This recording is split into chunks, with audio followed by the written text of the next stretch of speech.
chaque khagwa chaque chaque lishua chok li sakai li kwan sa li katya ka khosh sai chole blishna utish chukwa wa khwili re chala wa khwechi khunilo na khatsa ma chaku lat akwa Jesus shakelish kawila salish kun shakali ka khosh sai chole blishna utish chukwa wa khwili re chala wa khwechi khunilo lat alalme habibi la khusba lashkeli akwa Chiri shacho ka khosh tais chole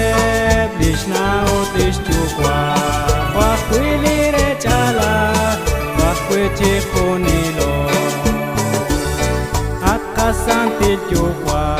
shake bilish matan chakuta shapchiru shmeili kol bai ka khosh tais chole blishna utish chukwa wa khwili re chala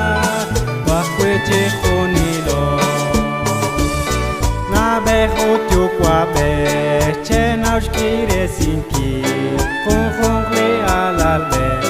sashbeli chavila ka khosh tais chole blishna utish chukwa wa khwili re chala wa khwechi khunilo